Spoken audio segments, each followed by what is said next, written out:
இந்த மைக்கே இப்போ தற்கொலை பண்ணுறேன்னு என்கிட்ட கேட்குது. 1 மணி நேரம் வெயிட் பண்ண அதுக்கப்புறம் சாவல ஒன்றும் பிரச்சனை அப்படின்னு வரும்ல. ஸோ அந்த மாதிரி ஆளுக்கு ஒரு மியூசிக் கொடுக்குறீங்க. அதாவது இது கொஞ்சம் சின்ன ஓனா, அது கொஞ்சம் குண்டு ஓனா, அவ்வளோதான் வித்தியாசம்.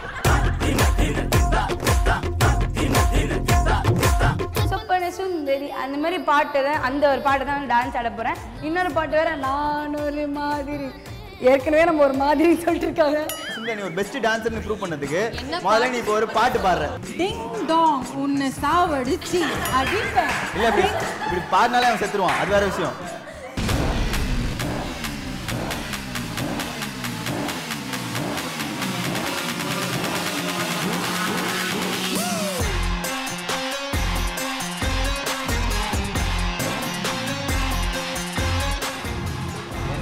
வழக்கத்தோட ஓவர் பில்டப்பாக இருக்கு.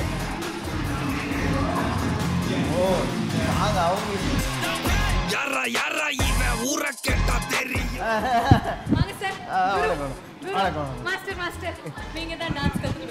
என்னம்மா நீ ஒரு நல்ல ஆங்கர்னா மைக்ல தான் பேசணும் தெரியாதா?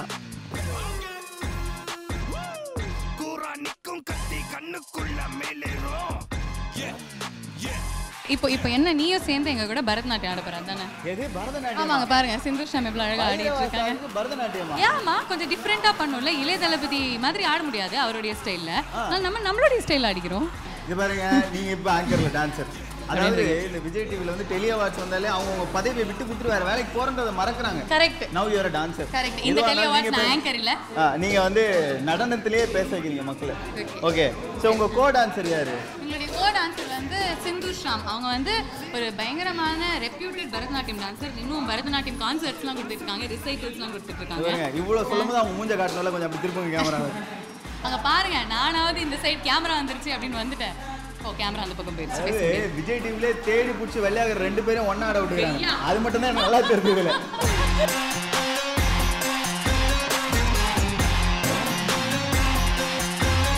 அவனா யார் மேல இருக்கிற கோமோ தெரியல, தரையை போட்டு அந்த மிதிக்கிறாங்க. பட் இதுக்கெல்லாம் ஸ்டெப்புன்னு வந்து மாஸ்டர் சொல்லி கொடுத்துக்கிறாருல, அவரை முதல்ல கேட்குறோம் எப்படி இந்த ஐடியா வந்துச்சு அப்படின்னு.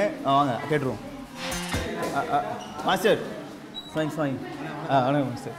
பைரவா சாங்ல பாவனாவை ஆட வைக்கணும்னு உங்களுக்கு முதல்ல எப்படி தோணுச்சு? அதுவும் இப்படிலாம் ஆட வைக்கணும்னு உங்களுக்கு எப்படி மாஸ்டர் தோணுச்சு?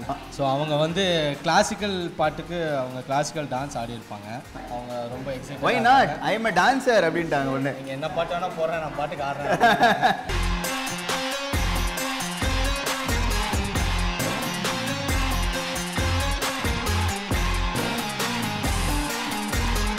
ஆக்சுவலாக நீங்கள் வந்து விஜய் டிவி ஆடியன்ஸ்லாம் ஆக்டிங்கில் அப்படியே கட்டி போட்டு வச்சுருக்கீங்க.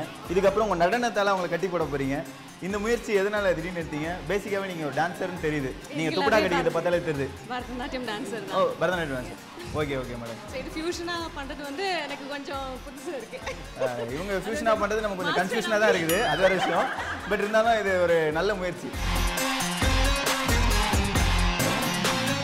இந்த மாதிரி சாங்க்கு முதல் வாட்டி ஆடுறேன். அதுவே ஒரு புதுசாக எக்ஸ்பீரியன்ஸு. ரொம்ப ஃபாஸ்ட்டாக பீட்ஸ் இருக்குது. ப்ராக்டிஸ் பண்ணி அப்படி கரெக்ட் பண்ண வேண்டியது.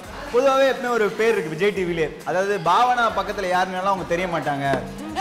அதாவது முக்காசி அவங்க மறைச்சிருப்பாங்க, அது வேற விஷயம். பட் இருந்தாலும் பர்ஃபார்மன்ஸ் வைஸ்லையும் அவங்க திடீர்னு பார்த்தீங்கன்னா சூப்பர் சிங்கரில் போனால் கூட அந்த பையனை விட இவங்க நல்லா பாடுறாங்களா?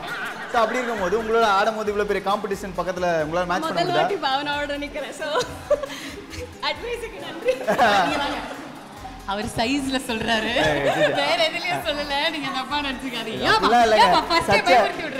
சச்ச டேலண்டட் எங்க விஜய் டிவியோட ஒரு பெரிய டேலண்ட் அவங்க. அதனால நீங்க கொஞ்சம் எக்ஸ்ட்ரா 2 ஸ்டெப் கத்துன்னு போங்க. முட்டி மூமெண்ட் முக்கியம். அப்பதான் மக்கள் மத்தியில கிளாப் வாங்குறது கரெக்டா இருக்கும். Okay master. Super master. நான் சொல்லி கொடுத்த ஸ்டெப்பையும் அப்படியே கொஞ்சம் கண்டிப்பா நான் அதெல்லாம் முன்னாடியே போட்டீங்களா? நீங்க வேணா பாக்குறீங்களா? நான் பாக்குறேன் மாஸ்டர். பாப்போமா? சரி உங்களோட டான்ஸ்ல ஒரு 2 மூமெண்ட் மட்டும் இப்ப பாப்போம்.